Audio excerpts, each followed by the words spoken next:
Maharaj, very nice to have your association over Zoom. But I don't see a video. Your video is closed. Your volume, Maharaj volume. Yes. Is this volume okay? Your audio is now okay, Maharaj. Little bit more in bit better. Okay.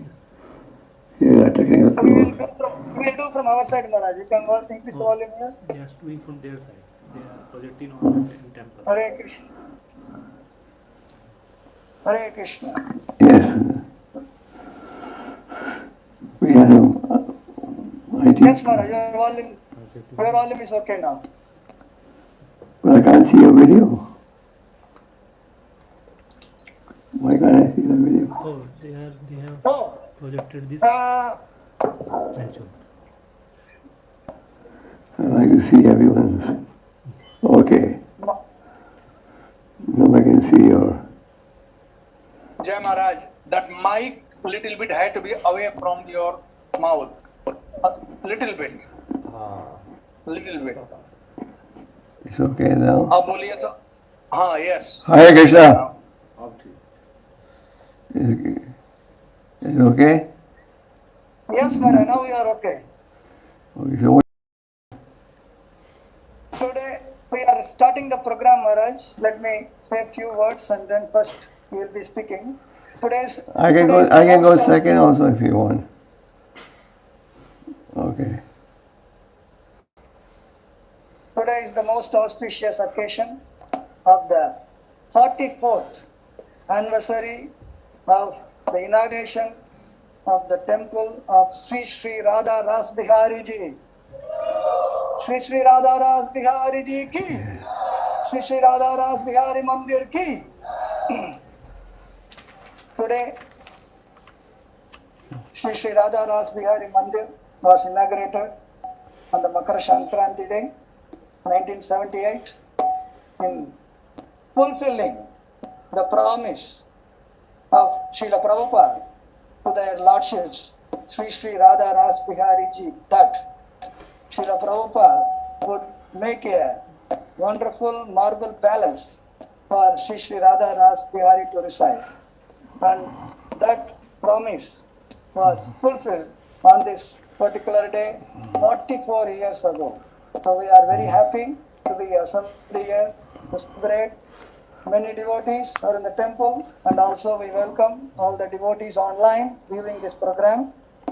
So today, this Bhagavatam class slot we have made into a session where all those devotees who have been part of this journey of building this temple of Sri Sri Radha Ras Bihari Ji and taking it forward. So this whole journey began very long time back in 1965, before even Srila Prabhupada went to the United States.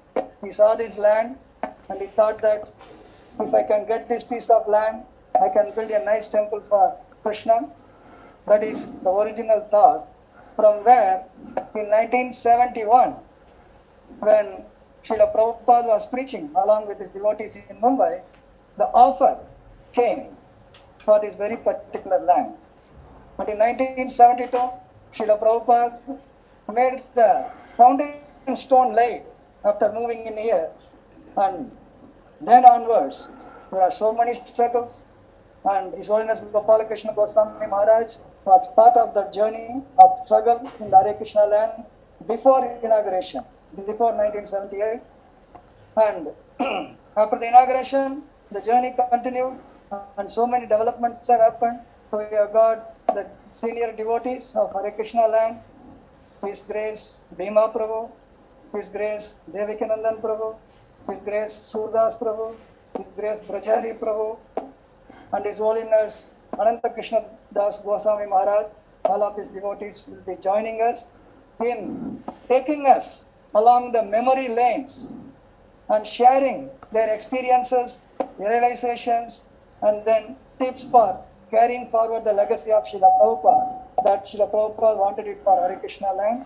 So today's program will be His Holiness Gopal Krishna Goswami Maharaj will speak first, and after that, senior devotees will be speaking. And at the end, there is a book going to be released, Visions Unfold. Visions Unfold, which is a book containing from the very beginning, Srila Prabhupada, how he came to Mumbai, different, steps were taken to acquire this land, how the temple was built. And after building the temple, the second phase, several developments happened. What the temple is now, different departments, all these things are made in a coffee table book, called coffee table book. A lot of pictures, less text. But there is no will be released. His Holiness Gopal Krishna Goswami Maharaj will release that book at the end of the program. So with that short introduction, we request now His Holiness Gopal Krishna Goswami Maharaj to speak and share his memories as well as give thoughts and instruction for all of the devotees in the present generation. The generation has changed. 20 years to 30 years is one generation actually. More than one generation is gone. Now second generation, third generation is coming. So the legacy has to go forward. So we request His Holiness Gopal Krishna Goswami Maharaj to speak and give us thoughts for taking forward the legacy of Srila Prabhupada for Hare Krishna land, Jugu, Mumbai. Do I speak in Then I English? request His Holiness Gopal Krishna Goswami Maharaj to speak. Mukundamala, is my sound clear? Is my voice clear? Volume is clear, Maharaj. It could be little bit more clear, it will be better. Okay. You can start, Maharaj. If there is anything needed, we can just... If I'm not being heard, you can signal with your hands. Okay? Yes, Maharaj, please start. You are okay, Maharaj. You can hear me? Can you hear me clearly? We are able to hear you very clearly, Maharaj. Okay.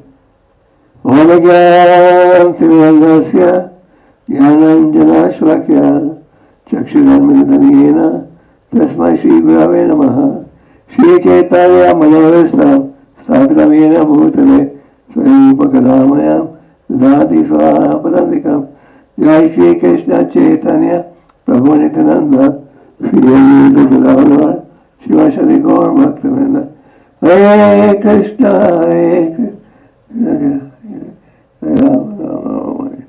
Hare Krishna. Should I speak in English or Hindi or both? I need some direction. Mukundamala? You can speak in Hindi. In Hindi? Yes, Maharaj. Okay. तो आज जैसे आप जानते हो बहुत ही शुभ दिन है. आज के दिन 44 years ago इस मंदिर का उद्घाटन हुआ था. आप सब जानते हो कि प्रभुपाद जी ने कितना बड़ा संघर्ष किया था इस मंदिर को बनाने में. प्रभुपाद जी का बॉम्बे से संबंध बहुत पुराना है. 1932 में प्रभुपाद बॉम्बे में आए थे. प्रभुपाद बिजनेस कर रहे थे. उस समय गौड़ी मठ के 2 सन्यासी आए थे बॉम्बे में मंदिर की स्थापना के लिए. तो प्रभुपाद जी ने मिले बॉम्बे में और जिन्होंने प्रभुपाद जी उनका बहुत सहयोग दिया वहाँ मंदिर खोलने के लिए. भक्ति सिद्धांत जी 1933 में आए थे उस मंदिर की मूर्तियों की स्थापना के लिए. और प्रभुपाद जी के गुरु भाइयों ने कहा भक्ति सिद्धांत जी से, अभय बाबू ने बहुत सेवा की इस मंदिर के उद्घाटन के लिए, उनको प्रेसिडेंट बना दो मंदिर का. भक्ति सिद्धांत जी ने कहा उन्हें रहने दो जो है और ठीक समय पर वो प्रचार बढ़ाएंगे. तो बाबा जी का बड़ा पुराना संबंध था. ये बॉम्बे था स्थान जहाँ से प्रभुपाद जी ने एक बड़ा महत्वपूर्ण पत्र डाला था अपने गुरु को.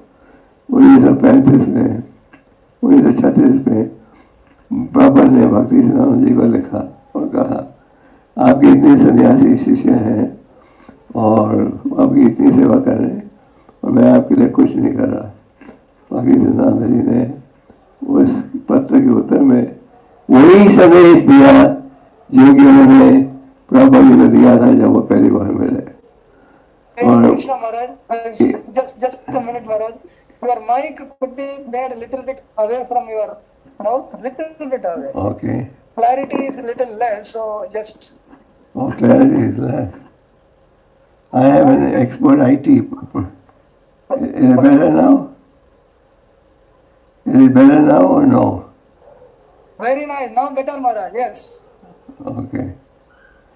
तो प्रभा जी की एक बहुत फेमस व्यास में ऑफरिंग थी अपने गुरु के प्रति, वैष्णव, जिसमें प्रभा जी ने कहा एब्सोल्युटली सेंटिमेंट भक्तिसिद्धांत जी ने अपनी शिक्षा द्वारा ये स्थापित किया है कि भगवान का दिव्य रूप है। तो प्रभुपाद का बॉम्बे से बहुत पुराना संबंध था और प्रभुपाद जी जैसे आप जानते हो बड़े संघर्ष के साथ पश्चिम देशों में पहुंचे। 1921 में भक्तिसिद्धांत जी ने कहा था तुम पढ़े लिखे युवक हो, ले जाओ चैतन्य महाप्रभु के संदेश को पश्चिम देशों में। तो ये था प्रभुपाद के मन में विचार। और 1965 में प्रभुपाद जी विदेश गए थे। तो विदेश जाने से पहले प्रभुपाद जी ये जू के इलाके से कई बार गुजरे थे। श्रीमती मुरार जी ने प्रभुपाद जी का सहयोग दिया था श्रीमद् भागवतम के प्रथम स्कंद को प्रकाशित करने के लिए। और फिर प्रभुपाद जी को पता लगा कि उस धार्मिक औरत के कई जहाज भी चलते हैं। तो प्रभुपाद जी बम्बे आए थे और वो ठहरे थे कहाँ, ये सिंधिया नेविगेशन कंपनी के जो कारखाना एम्प्लॉयज़ के घर थे वहाँ ठहरे थे। और प्रभुपाद जी रोज़ आते थे श्रीमती मुरार जी के पास उन्हें भागवतम सुनाने के लिए। तो उस समय प्रभुपाद जी ने ये हरे कृष्ण नयन का दर्शन लिया था बाहर से। और उस समय जंगल ही था ये। तो प्रभुपाद जी के मन में प्रभुपाद जी ने ये प्रार्थना की थी कि अगर आप कभी मुझे ये स्थान दोगे तो मैं आपके लिए एक बड़ा प्रसिद्ध मंदिर बनाऊंगा। तो ये था प्रभुपाद जी का विचार। सो 1970 Prabhupada returned to India with 100 of his Western disciples. और प्रभुपाद जी को दुख होता था ये देखकर कि भारतवासी अपनी संस्कृति को भूल रहे हैं। तो प्रभुपाद जी ने भारत का प्रचार शुरू किया। कहाँ? बॉम्बे से। Prabhupada said, Bombay is the gateway of India and the most important city in India. So if people in Bombay take to Krishna consciousness, then all of India will take. तो प्रभुपाद जी ने जब प्रभुपाद जी बॉम्बे आए तो वो सबसे पहले ठहरे सक्सेरिया जी के घर में 74 मरीन ड्राइव। मुझे ये एड्रेस अभी भी याद है क्योंकि हमने कई पत्र डाले थे प्रभुपाद जी को इस एड्रेस पर 74 मरीन ड्राइव।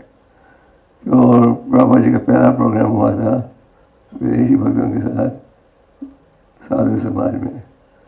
तो प्रभुपाद जी ने भारत में प्रचार शुरू किया अपने विदेशी शिष्यों के साथ बॉम्बे से।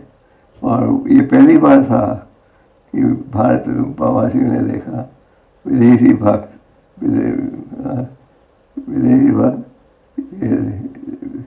धोती साड़ी इत्यादि में। तो प्रभुपाद जी ने प्रचार शुरू किया और इस्कॉन का पहला केंद्र खुला था बॉम्बे में श्री आकाशगंगा में। आकाशगंगा मॉडर्न रोड में है और मेरे ख्याल से तीसरी मंजिल या 7वें मंजिल में हमारा मंदिर था। 3000 रुपये किराया देते थे उस समय, 3000।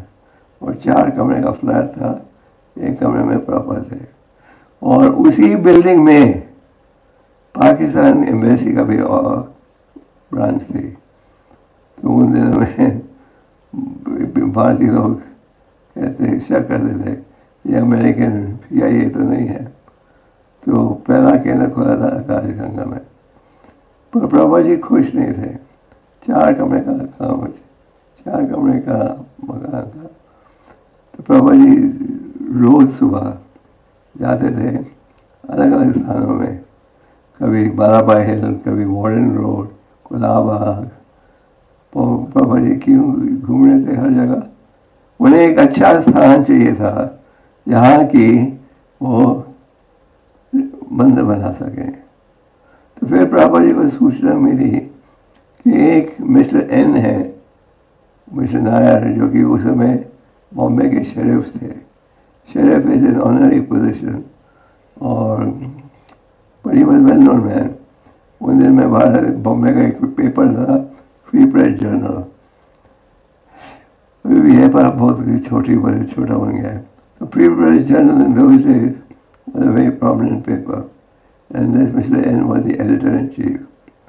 तो पापा जी को सूचना मिली कि जू में उस समय जू की आबादी थी कोई 10,000 लोग।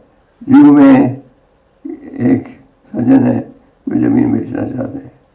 तो पापा जी मिले मिस्टर नायर को और उन्होंने कहा हाँ ये मेरी ज़मीन है 4.5 एकड़, आप ले सकते हो। तो उनका सौदा हो गया। और इसको पापा जी ने न्यूयॉर्क के भक्तों को कहा ये ज़मीन में खरीद रहा हूँ, मुझे एडवांस देने के लिए पैसा दो। तो न्यूयॉर्क के भक्तों ने पैसा जमा किया था न्यूयॉर्क में नया मंदिर लेने के लिए। पापा ने कहा दिस इज मोर इम्पोर्टेंट। तो वही पैसा फिर उन्होंने बॉम्बे भेजा एडवांस देने के लिए। तो पापा जी की जब एडवांस दे दिया तो पापा जी की इच्छा थी कि यहाँ मूर्तियों को भी ले आए। राधा राज बिहारी जी की पूजा हुई थी आकाश जब उनकी स्थापना हुई थी पांडल में, जो मंदिर आकाश गंगा में था। और पापा जी चाहते थे कि इन मूर्तियों को यहाँ जू में ले आए। तो ब्रह्मानंद महाराज और 2 और भक्तों ने 2 टैक्सियों में भगवान को अपनी गोद में बिठाकर लेके आए। तो पापा जी को पता लगा कि ये जो मिस्टर एन है ये अपना वचन हमेशा पालन नहीं करते। पहले भी उन्होंने किसी को बेची थी ज़मीन और फिर झगड़ा हो गया और ज़मीन वापस ले ली। तो पापा जी बड़ी सावधान थे और पापा जी चाहते थे कि जल्दी से जल्दी यहाँ मूर्तियों को ले जाए, क्योंकि पापा ने कहा once the deities are there then the land belongs to them। तो पापा जी इस विचार के साथ ब्रह्मानंद और एक और भक्त अपनी गोद में बिठाकर राधा राजबाई को कहाँ आए, उनको जू में लेके आए। तो जू में टिन शेड के साथ एक मंदिर भी बन गया था। और पापा जी एक तरफ से पापा जी का झगड़ा था मिस्टर नायर के साथ ज़मीन के सिलसिले में, दूसरी तरफ से जो पड़ोसी लोग थे उनमें कई ने क्रिटिसाइज किया।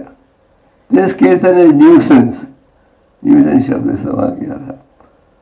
और उन दिनों में काफ़ी होटल बने थे इस इलाके में और इरादा था कि यहाँ भी होटल बनाने का।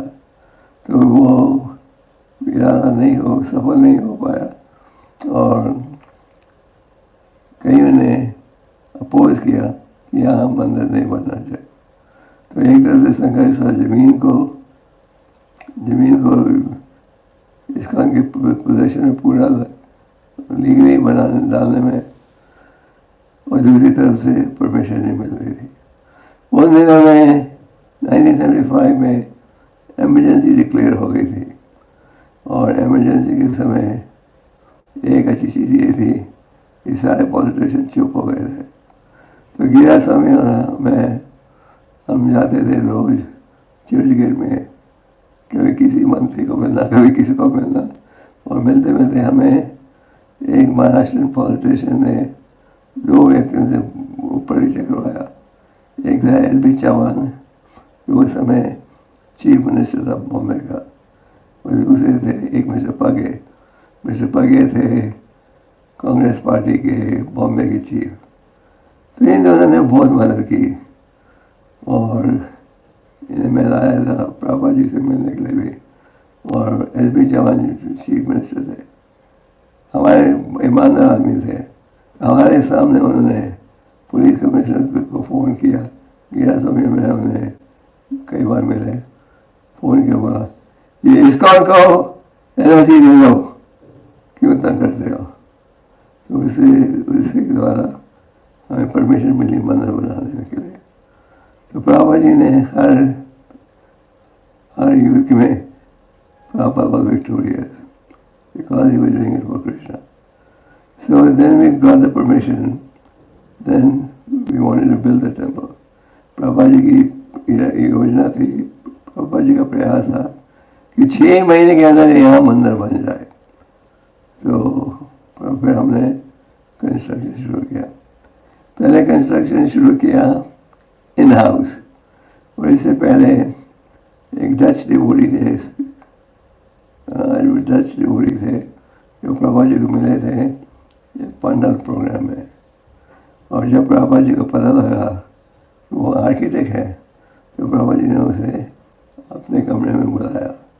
तो प्रभा जी दिन रात सोच रहे थे बॉम्बे मंदिर का क्या डिज़ाइन होना चाहिए, और जैसे कोई पॉइंट आता था प्रभा जी सुराब को बता देते थे। जब सुराब आए प्रभा जी को मिलने, प्रभा ने राधा गोविंद जी, भारत के अनेक राजस्थानी स्टाइल के मंदिरों की तस्वीरें दिखाई सुराब को, और उन्हें सिखाया, समझाया क्या चाहिए मुझे। प्रभा जी ने गेस्ट हाउस टावर्स के विषय में खास एम्फसाइज किया था। असल में आप मानोगे नहीं, कीनिया एक छोटा देश है, पर प्रभा जी उस शहर में एक होटल है हिल्टन होटल, हिल्टन होटल का पूरा डिज़ाइन, ये मंदिर के गेस्ट हाउस का पूरा डिज़ाइन हिल्टन होटल के डिज़ाइन से लिया गया था। प्रभा जी को बड़ा अच्छा लगा था, तो उन्होंने इस बार आपको सुना, समझाया। तो कंस्ट्रक्शन शुरू हो गई, and first we were doing in house departmentalise construction, पर इन हाउस काम बहुत स्लो जा रहा था, और प्रभा वॉज वेरी अनहैप्पी। वगैरह समय में गए थे बांद्रा में, हमारा एक मेंबर थे रमेश धीर। रमेश धीर रोके, रमेश धीर was the head of ECC, वो एक इंजीनियरिंग कंपनी थी जो कंस्ट्रक्शन में करती थी, लार्सन टूब्रो की थी। Can you hear me now? Yes, Maharaj. Okay, Yes, Maharaj. okay. ECC, Larsen Tobro. Yeah. तो रमेश धीर, उसको हम लाए थे वे प्रभा जी को मिलने के लिए, और रमेश जी ने, उनकी कंपनी ने कांटेक्ट लिया ये मंदिर बनाने के लिए। उन्होंने हमको कैश फ्लो एनालिसिस दिया था, 7 लाख रुपए महीना। तो प्रश्न ये था 7 लाख रुपए महीना कहाँ से लाएंगे, क्योंकि जिगू बॉम्बे में कलेक्शन इतनी ज़्यादा नहीं हो रही थी। फिर प्रभा जी की कृपा से रामेश्वर स्वामी अमेय के बीबी जी ने मदद करना शुरू किया। तो ये मंदिर तेजी के साथ बन रहा था। प्रभा जी जहाँ भी प्रभा जाते थे अपने साथ राधा राजबाड़ी की मूर्ति की तस्वीर साथ ले जाते थे। और Prabha ji spend more than 500 days in Bombay. 545 days he spent in Bombay because of so many difficulties that were faced. तो प्रभा जी कह रहे थे जल्दी बनाओ। प्रभा जी पंचशील गए थे, और जब वापस आए तो प्रभा ने कहा I want to stay in my apartment, और प्रभु ने कहा the apartment is not ready, Prabhupada, it will take 3 more weeks. Prabhupada, no, I'll go and stay there now, everything is not ready. तो दरवाजे भी नहीं थे, कुछ नहीं थे। तो प्रभुपाद ने कहा I will go there. Prabha ji के मन में ये भाव था कि मैं वहाँ रहूँगा, बैठूँगा तो ये काम जल्दी होगा। तो भक्तों ने प्रभा जी को 5 मंजिल तक पैराग्रिड में उठा कर ले गए, और फिर प्रभु जी यहाँ से फिर गए थे वृंदावन। तो प्रभु ये बॉम्बे का मंदिर बना था प्रभुपाद जी की इच्छा को पूरा करने के लिए। प्रभुपाद जी ने राधा राजबाई को वचन दिया था, मैं आपके लिए मंदिर बनाऊंगा। और जब ये ज़मीन प्राप्त हुई, प्रभुपाद जी ने कहा, प्रभुपाद जी ने जब ये ज़मीन देखी, उन्होंने पहचान लिया यही घर है जहाँ मैंने जो ये ज़मीन है जिसके विषय में भगवान को वादा दिया था। देखिए प्रभुपाद जी का भाव, उनके पास अंधेरी तक जाने अंधेरी तक पहुंचने के लिए वो पैदल जाते थे, पैसा बचाने के लिए। कोई पैसा नहीं था। जब भी उन्होंने कहा मैं जब अगर आप ये ज़मीन दोगे तो मैं आपके लिए एक मंदिर बनाऊंगा। जब प्रभुपाद जी न्यूयॉर्क में थे, जब न्यूयॉर्क गए थे तो एक दिन प्रभुपाद जी एक पार्क में बैठे थे और उनके साथ एक मिस्टर रूबन बैठा था। मिस्टर रूबन वो था बस कंडक्टर। अमेरिका में तो कोई भेदभाव नहीं करता, बस कंडक्टर कौन है और मिलेनियर कौन है। तो उस बस कंडक्टर ने प्रभुपाद से पूछा, you are a saintly man Swami ji, what do you do? Swami ji ने कहा, मैं भगवान का प्रचार करता हूँ और मेरे मंदिर हैं सारे विश्व में, केवल आज वो प्रकट नहीं हो रहे पर कल होंगे। तो प्रभुपाद जी का उसी प्रकार का अब देखिए जू में प्रभुपाद जी ने ज़मीन देखी थी। उस समय प्रभुपाद जी के पास बिल्कुल धन नहीं था, अंधेरी तक स्टेशन तक पैसा बचाते थे पैदल जाकर। ऊपर प्रभुपाद जी ने प्रार्थना की थी, अगर आप ये ज़मीन दोगे मैं आपके लिए एक सुंदर मंदिर बनाऊंगा। तो प्रभुपाद जी की इच्छा और प्रयास से ये मंदिर बना। और कई भक्त हैं जैसे गिरिराज स्वामी, कमल कृष्ण महाराज वगैरह, इन्होंने बहुत सब प्रयास किया इस योजना को सफल बनाने के लिए। प्रभुपाद जी की इच्छा थी कि हम ये मंदिर खोलें। उनके valley was on the planet और हम बाय 2 months लेट। जब प्रभुपाद जी अपने 5th फ्लोर कमरे में थे तो नीचे मार्बल की आवाज़ है, मार्बल को मार्बल लगा रहे थे तो ऊपर टिक टिक टिक आवाज़ आ रही थी। तो प्रभुपाद जी से भक्तों ने कहा, I hope this is not disturbing you Prabhupada. Prabhupada this tick tick tick it is kirtan, because we were making a temple of the lord. तो ये मंदिर खुला था जनवरी 14 सैटरडे, मकर संक्रांति 1978। तो इस मंदिर को उद्घाटन में कई प्रसिद्ध व्यक्ति आए थे। उन दिनों में बॉम्बे महाराष्ट्र के चीफ मिनिस्टर थे वसंतदादा पाटिल, वो आए थे। एक और पॉलिटिशियन थे राजनारायण, हेल्थ मिनिस्टर थे वो फेमस बन गए थे क्योंकि उन्होंने इंदिरा गांधी को हराया था इलेक्शन में, तो वो नेशनल हीरो बन गया था। तो he also came for the opening. और एक थे mister Patwari, governor of Tamil Nadu, came for the opening. Mukunda Swami भी आए थे PR इसका अरेंज करने के लिए। तो मुकुंदा स्वामी हम कई प्रसिद्ध अंग्रेज विदेशी अखबारों के पास गए थे। न्यूयॉर्क टाइम्स ने बहुत बड़ी कवरेज दी थी। न्यूज़वीक मैगजीन उस समय बड़ी बड़ी प्रसिद्ध पत्रिका थी, उनके रिपोर्टर आए हांगकांग से, उन्होंने आर्टिकल लिखा फ्रॉम रैग्स टू रिचेस। ये बताया कैसे ये व्यक्ति बिल्कुल थोड़ा कमाता था, उसके पास कोई सुविधा नहीं थी, अब इतनी बड़ी वर्ल्ड वाइड संस्था बना ली है। जब प्रभुपाद जी थे, जब हम ये मंदिर बना रहे थे, खोलते समय 2 प्लैक मिले थे मार्बल के, पत्थर के, जिसमें मराठी में लिखा हुआ था हनुमान जी का मंदिर। तो जब हम खोद रहे थे, जहाँ सीताराम का ऑल्टर है, लगभग उसी स्थान पर अंडरग्राउंड हमें एक बड़ा प्लैक मिला था। तो हमने प्लैक रखा और एक दिन मिस्टर पगे, वो जो कांग्रेस पार्टी के प्रेसिडेंट थे, वो आए थे प्रभुपाद जी को मिलने। तो हमने वो पत्थर दिखाया उस मिस्टर पगे को।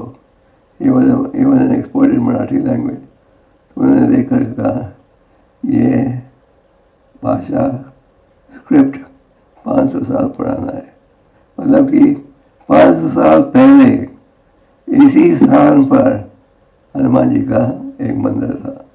तो प्रभुपाद जी को जब पता लगा कि इसी स्थान पर मंदिर था, he was very very happy, he was very happy. तो बॉम्बे में प्रभुपाद जी ने कई लीलाओं को प्रकट किया। उन दिनों में भारत की आर्थिक स्थिति इतनी अच्छी नहीं थी। तो प्रभुपाद ने एक दिन 1 बजे रात के मुझे बुलाया और कहा, put this advertisement in all the papers. What? Come and live with us like us.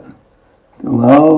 पापा जी ने कहा, सारी दुनिया कहती है भारत गरीब देश है, सब आओ, मैं तुम सबको खिलाऊंगा, पर एक शर्त है, जैसे हम रहते हैं वैसे रहो।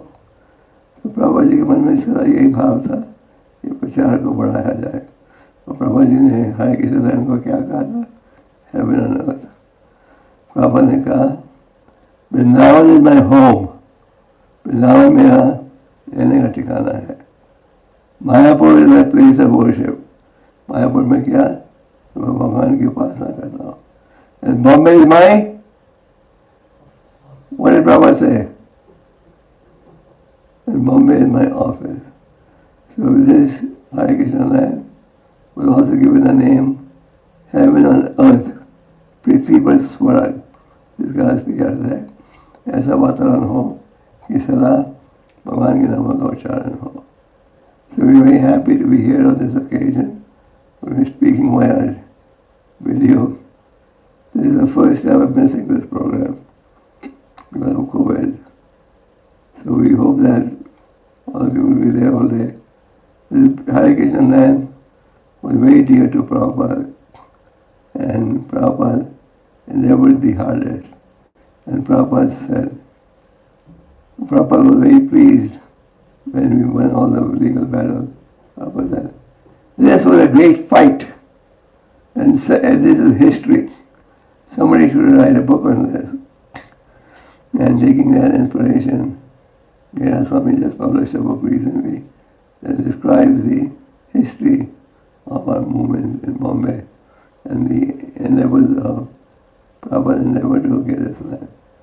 So Hare Krishna land is very dear to Prabhupada, and our goal should be to fulfill Prabhupada's desire. He wanted everyone who came to the Hare Krishna temple to be influenced by the philosophy.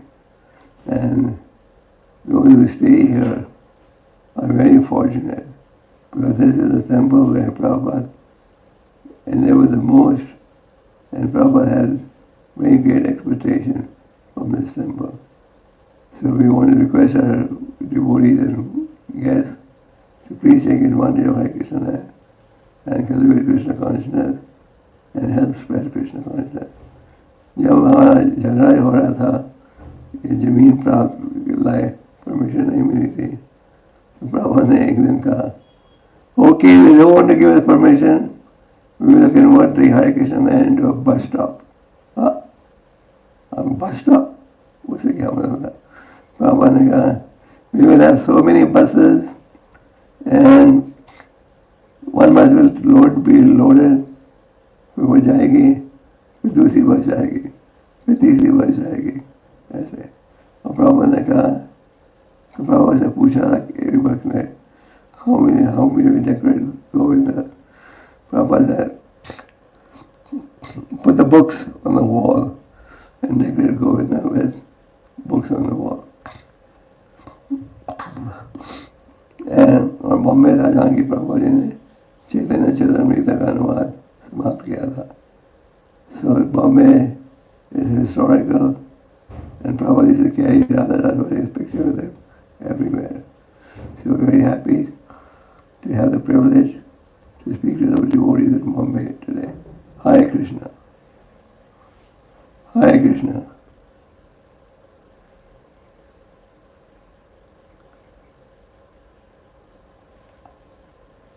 Thank you very much, Maharaj.